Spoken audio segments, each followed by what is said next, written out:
Millions of people in the Sahel region are staring at a looming food crisis driven by conflict, climate change and economic turmoil. In Nigeria, Chad, Mali, Niger and Burkina Faso, 23.5 million people are currently food insecure. This figure could reach 34.5 million people between June and September, according to the International Rescue Committee.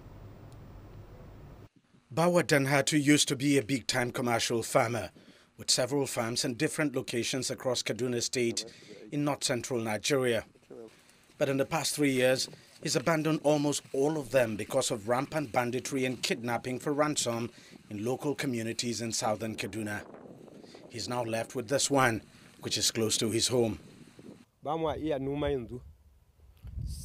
We used to have bountiful harvests here, but because of the rising terror attacks, it has been difficult for us to farm. It is even hard now for us to feed because of the situation we are in. We can't farm properly. We usually farm food crops like vegetables, cucumber, maize, and lots of grains. It is our source of livelihood, but not anymore.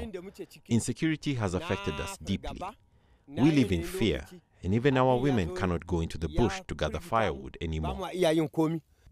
Like Danhatu, Ahmad Saeed, another farmer, is also facing a similar predicament. I used to have 5 large farms, but now it's even difficult for me to farm in even one. And the reason is simple: fear of being attacked or kidnapped.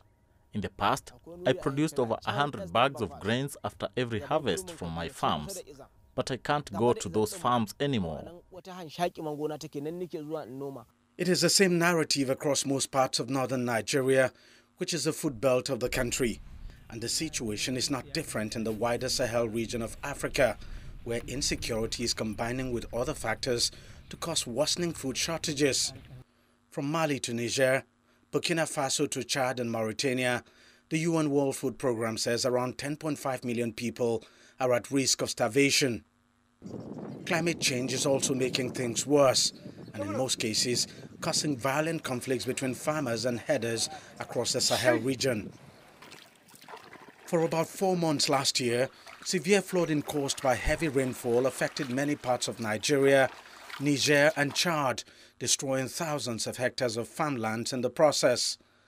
Among the farmers who lost everything is Bitrus Alvadi.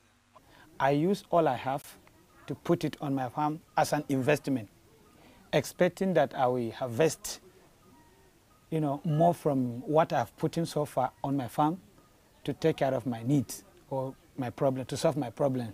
But now it has gone down, so I left with not other option.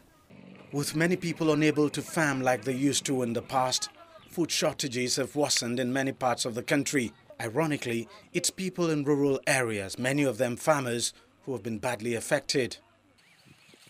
Even though he now farms close to his home, Danhatu says his current level of farming cannot even sustain his family. He wants to have his several abandoned farmlands back. But there's no way that's going to happen if the security situation around this area does not improve. For rural people like us, farming is everything. It's our life. That is why we are very troubled by the insecurity ravaging our communities.